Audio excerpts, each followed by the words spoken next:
In the mid-1960s, the oil boom was in full swing, and the Gulf of Mexico was a hotbed of activity. Offshore oil rigs dotted the horizon, each one a towering testament to the promise of untapped wealth beneath the waves.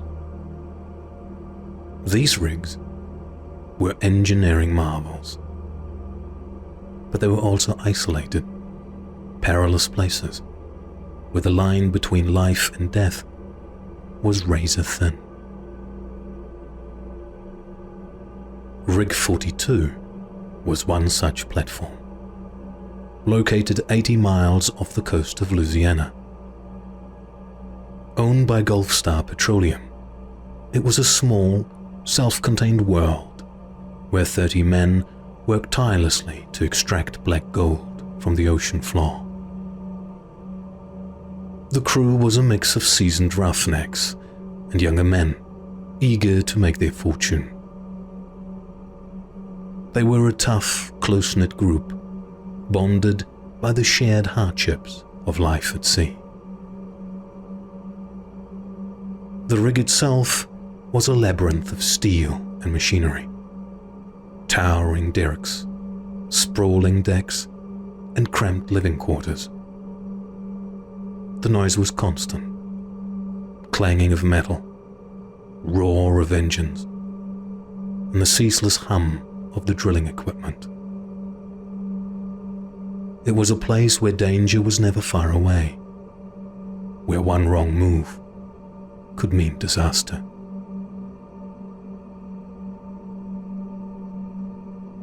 Among the crew was Captain William Bill Harden, a veteran of the oil industry with 25 years of experience under his belt. He was a no-nonsense leader, respected by his men for his expertise and unflinching demeanor. His second-in-command, Sam "Red" McAllister, was a burly man with a reputation for being tough as nails. Red had been with Bill for years, and the two men were as close as brothers. There was also Johnny "Slick" Sullivan, the rig's chief engineer, a wiry man with a quick wit and an encyclopedic knowledge of machinery. Slick was known for his ability to fix anything that broke down, often with nothing more than a few spare parts and a bit of ingenuity. Then there was Frank Greeley, the rig's medic, a quiet man who kept to himself but was always there when someone got hurt, which happened more often than anyone cared to admit. The rest of the crew were a mix of roustabouts and drillers, men from all walks of life drawn together by the lure of high wages and adventure. Some were seasoned veterans of the oil fields, while others were greenhorns just learning the ropes. But all of them were tough, hardened by the relentless demands of the job and the harsh conditions of life on the rig.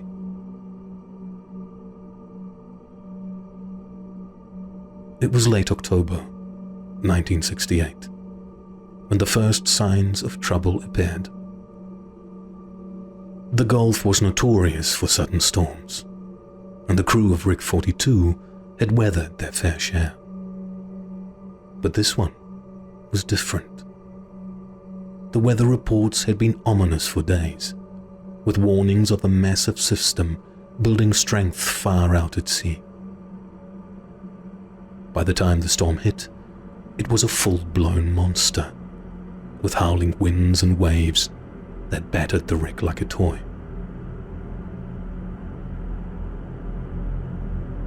The crew battened down the hatches and prepared to ride it out. The storm raged for hours, pounding the rig with a ferocity that tested even the most seasoned men. But they were confident in their ability to withstand it. After all, they had been through worse. As the storm began to subside, there was a palpable sense of relief. The men began to emerge from their quarters, checking the damage and preparing to resume work. But then, something happened. Something that would plunge Rig 42 into a nightmare from which it would never recover.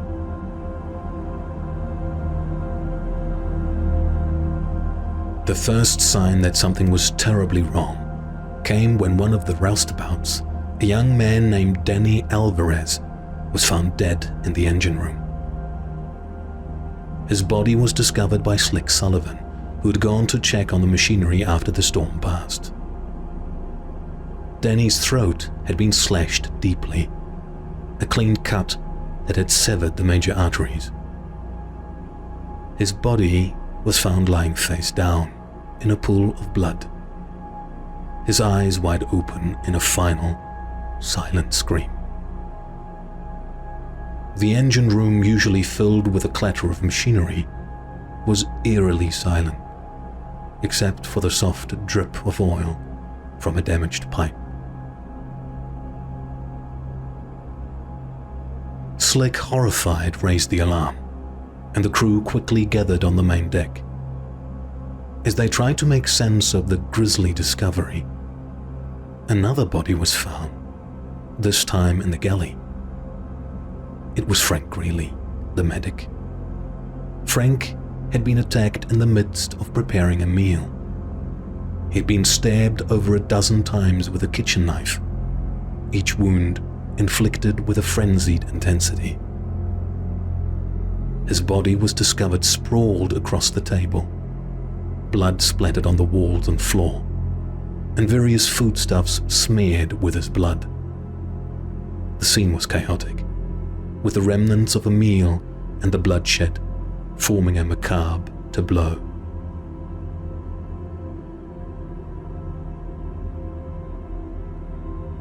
Panic began to spread among the men as they realized that they were not dealing with a tragic accident, but with something far more sinister.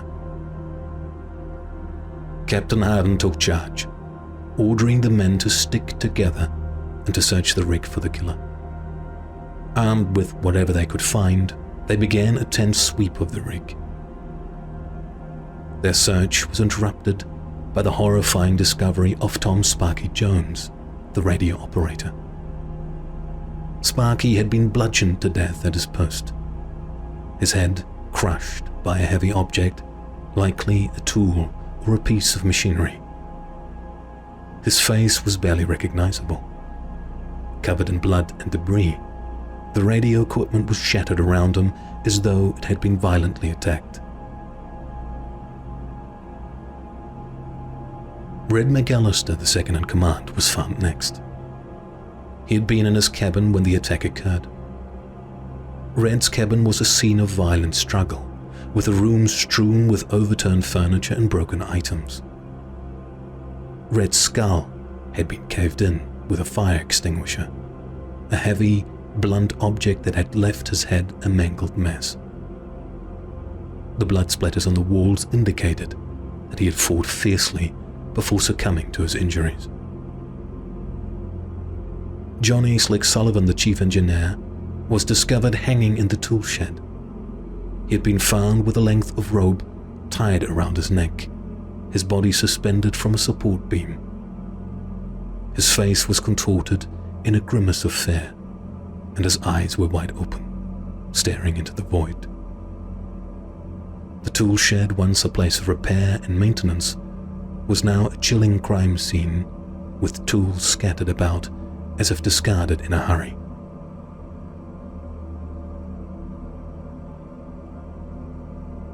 As the body count mounted, it became clear that the killer was not an outsider. There was no way someone could have gotten onto the rig during the storm, and there was nowhere to hide. The remaining 7 crew members of Rig 42 were plunged into a state of shock and confusion. With the realization that the killer was among them, panic spread rapidly. Here's a detailed account of what transpired immediately following the discovery of the murders. Captain William Harden despite his own horror, took swift action to secure the area. He ordered the surviving crew members to remain together and to avoid entering any isolated areas of the rig. The fear that the killer might still be on the loose made every corner of the platform seem like a potential danger zone. The crew began a desperate search of the rig, armed with improvised weapons like wrenches and pipes. Their search was tense and disorganized, marked by frequent stops to reassess their strategy and to calm each other's fears. They checked every cabin, tool shed, and work area, but the killer was nowhere to be found. Captain Harden attempted to use the radio to call for help, but it soon became apparent that the storm had damaged the communication equipment. With no immediate way to contact the mainland or other rigs, the crew was left isolated, both physically and emotionally. With the communication system down and no immediate rescue in sight, the surviving men focused on making the rig habitable. They fortified their position in a central location, using whatever resources they could find to barricade the area. They rationed their supplies and established a watch schedule to keep watch for any signs of the killer. The survivors were under immense psychological strain. The isolation, the storm's aftermath, and the fear of the unknown created a palpable tension. The crew members tried to support each other, but the sense of paranoia and mistrust made it difficult to maintain cohesion. Although there were no new injuries from the murders, the survivors had to deal with the trauma of witnessing the brutal scenes. Frank Greeley's medical supplies were used to tend to minor injuries and to provide some comfort, but the emotional wounds were beyond medical treatment. The delay in communication prompted concern when Rig 42 missed its scheduled check-in with a supply ship. Normally, the crew would report their status and any issues during these check-ins. The missed communication raised red flags, with the support teams monitoring the rig's progress and status. The failure of Rig 42 to make contact was flagged by the oil company's control center, which was responsible for overseeing the platform's operations. The absence of routine communication triggered an alert, prompting the company to investigate the situation. After a tense few hours, a rescue helicopter finally arrived at the rig. The crew had to make their way to the helipad, carefully navigating the damaged areas of the platform. The rescue operation was fraught with difficulties due to the unstable conditions of the rig.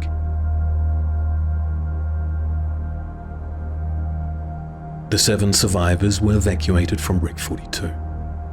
They were transported to a nearby supply ship where they were given medical attention and debriefed by the authorities. The emotional toll was evident. Many of the men were visibly shaken and unable to speak about the details of the night's events. The official investigation into the murders was conducted by the FBI and other authorities. The company, keen to avoid scandal, imposed strict confidentiality agreements on the survivors. The official narrative presented was that the rig had been decommissioned due to storm damage, with no mention of the murders.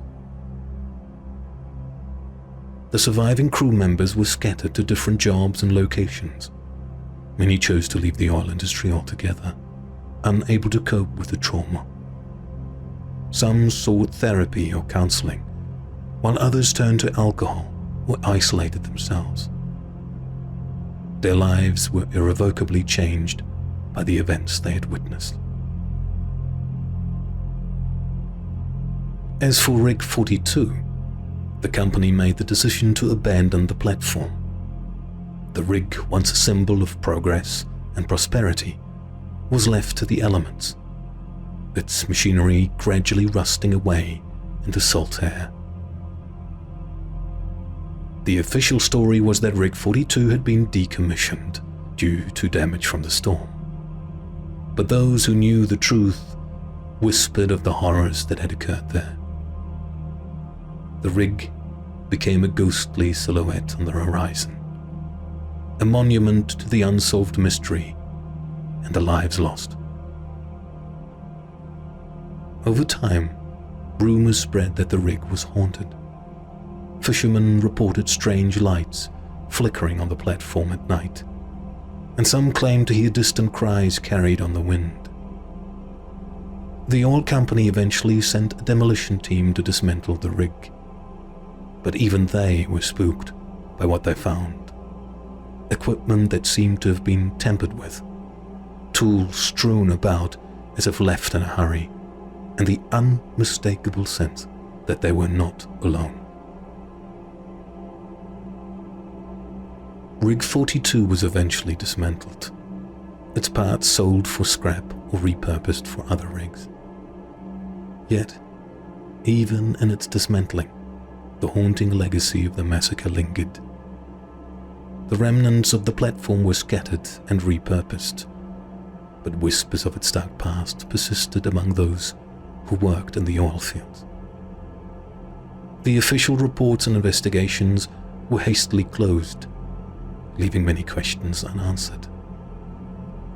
The surviving crew members, though financially compensated, were left to grapple with their own personal demons.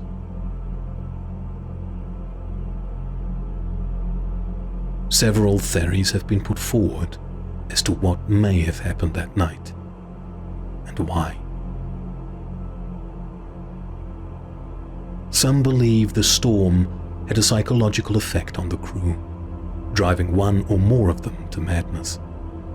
The relentless isolation, the stress of the job, and the fear induced by the storm could have pushed someone over the edge. But this theory doesn't fully explain the calculated brutality of the murders. Another theory suggests that the killings were the result of a long-standing feud or grudge. Oil rigs were notorious for fostering rivalries and conflicts among the crew. With so many men living in such close quarters, tensions could easily boil over. But if this were the case, no one could point to any specific conflict that might have sparked such a violent rampage. Some of the surviving crew members, those who had been spared by sheer luck or circumstance, speculated that the killer might have been an outsider, perhaps a stowaway or a saboteur sent by a rival company. But the idea of someone sneaking aboard and committing such a heinous massacre seemed far-fetched, especially in the midst of a storm. Among the more superstitious crew members, there was talk of a curse. Rig 42 had a troubled history, with several accidents and near disasters over the years. Some believed the rig was cursed and that the massacre was the culmination of years of bad luck and dark omens. This theory, while chilling, lacked any tangible evidence. The tale of Rig 42 became a ghost story, a chilling reminder of the vulnerability and darkness that can surface in the most isolated and extreme conditions. Though the rig itself was gone, its story persisted, shared among oilmen and seafarers as a cautionary tale of human frailty and the unknown.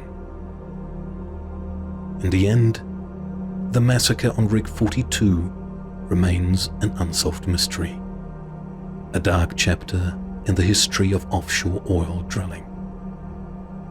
The exact motives and identity of the killer may never be known, but the fear and unease it left behind serve as a stark reminder of the potential for violence and chaos that can exist in the most unexpected places. The rig's legacy, though buried beneath the waves, continues to captivate and haunt those who hear its tale, forever echoing the chilling events of that fateful night.